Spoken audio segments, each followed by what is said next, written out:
পাঁচগ্রামের ৩৭ নম্বর জাতীয় সড়ক পরিণত হয়েছে মৃত্যু ফাঁদে। সংস্কারের দাবি এলাকার বাসিন্দাদের। সংস্কারের অভাবে পাঁচগ্রামের ৩৭ নম্বর জাতীয় সড়কের অবস্থা শোচনীয়। এই সড়কটি বরাক উপত্যকার ৩ জেলা ছাড়াও প্রতিবেশী কয়েকটি রাজ্য এবং দেশের সঙ্গেও সংযোগ স্থাপন করে। অথচ গুরুত্বপূর্ণ এই জাতীয় সড়ক মরণ ফাঁদে পরিণত হয়েছে। রাস্তায় বিশাল বিশাল গর্ত, ফলে প্রতিদিনই দুর্ঘটনা ঘটছে। এ নিয়ে আমাদের হাইলাকান্দির প্রতিনিধি অমিতাভ শর্মার বিশেষ প্রতিবেদন।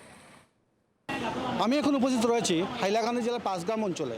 এই অঞ্চলে যেতে ৩৭ নম্বর জাতীয় সড়ক রয়েছে তার রূপ দেখানোর চেষ্টা করব।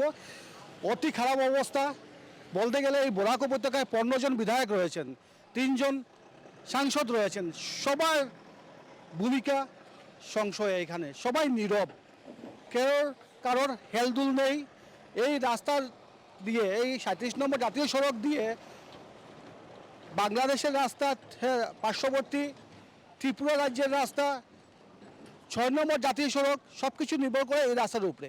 কিন্তু আজ এই রাস্তার অবস্থা অতি জরাজীর্ণ। আমার সঙ্গে আছেন এখানে স্থানীয়রা। জানতে চাইব যে কতদিন থেকে এই অবস্থা? এটা ৪-৫ মাস থেকে এই অবস্থা। যখনই চিফ মিনিস্টার আসেন রাত্রে ২টার সময় দেখা যায় রাস্তা ঠিক হয়ে যাচ্ছে, আর যখনই চিফ মিনিস্টার যান তখন সেই হয়ে যায়। আমি যে জায়গায় দাঁড়িয়ে আছি এই জায়গায় থেকে মাত্র ৪০ মিটার দূরে দুজন বিধায়ক। এরাও কুম্ভ নিদ্রা, এরাও কুম্ভ নিদ্রায়। টোটাল আমাদের বরাকে ১৫ জন বিধায়ক আছেন, 2 জন মন্ত্রী আছেন, 2 জন সংসদ আছেন। কিন্তু কাউকে এই রাস্তা নিয়ে কথা বলতে দেখছি না। ওরা তো দামি দামি গাড়ি, সাসপেনশন ভালো গাড়ি, আরামসে যেতে পারে। কিন্তু এরকম যে এই যে গাড়িগুলো যাচ্ছে, এদের কি অবস্থা হয়? প্রতিদিন দুর্ঘটনা হচ্ছে। কেন প্রশাসন এটার কোনো ব্যবস্থা নিচ্ছে না? ধন্যবাদ। দেখা গেছে এই অঞ্চলে, বরাক অঞ্চলে ১৫ জন বিধায়ক রয়েছেন, সবাই নীরব, একদম কুম্ভ নিদ্রায় সবাই। হ্যাঁ, বরাকের মন্ত্রী বিধায়করা মানে এতটাই নির্লজ্জ, কি বলবো। এখানে ১৫ জন মন্ত্রী আছেন, ৩ জন বিধায়ক আছেন, ৩ জন এমপি আছেন, 2 জন মন্ত্রী আছেন। কিন্তু দেখুন এই শিলচর শ্রীভূমির এই যে পাঁচগ্রামের যে অংশ, ন্যাশনাল হাইওয়ের বলার কোনো ভাষা নেই। মানে এই সড়ক দিয়ে প্রতিদিন মানে বলতে গেলে বরাকের প্রত্যেক এই 2 মন্ত্রী আপ-ডাউন করে থাকেন, কিন্তু এদের এই চোখে পড়ে না এই অবস্থাটা। এটা দেখা গেছে এই অঞ্চলে যেগুলো যান চলাচল করে বা এই অঞ্চলের প্রতিনিয়ত ঝুঁকিপূর্ণভাবে ছাত্রছাত্রীদের থেকে শুরু করে যা জরুরিকালীন সেবা আছে, যেমন কোনো রোগী যদি অসুস্থ হয়, এই রাস্তার জন্য দুর্গতি চরমে তাদের। আমার সঙ্গে আরেকজন রয়েছেন, ওনার কথা জানতে চাইব। দাদা, আপনাদের এই রাস্তা নিয়ে অনেকবার আপনারা সরব হয়েছেন, তো কি ফলাফল আসলো?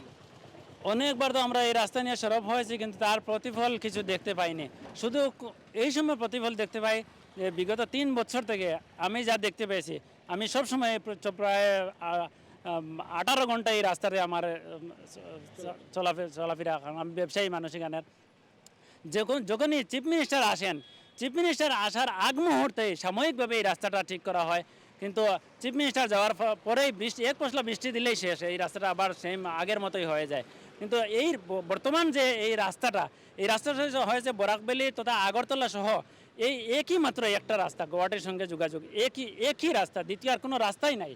অথচ এই রাস্তা দিয়ে যেগুলো অ্যাম্বুলেন্স যাতায়াত করে, এই অ্যাম্বুলেন্সের যে পেশেন্টের যে রাস্তার দুরবস্থা, প্রায় সময় আমরা এই এদেরকে সহায়তা করে থাকি। রাস্তার গর্ত দিকে যে আমাদের সম্মুখে যেরকম অ্যাম্বুলেন্সের যে দুর্দশা হয় প্রায় সময়, ওই গতদিন যে চিফ মিনিস্টার আসছিলেন, এই চিফ মিনিস্টার আসার আগ মুহূর্তেই তো আমি থানার ওসিকে নিয়ে এইখানে এই অটো যেখানে এখানে গভীর গর্ত ছিল, ওসি সাহেবকে নিয়ে এখানে ভিডিও করে এখানে পাথর ফেলে রাস্তা ঠিক করেছিলাম সাময়িকভাবে।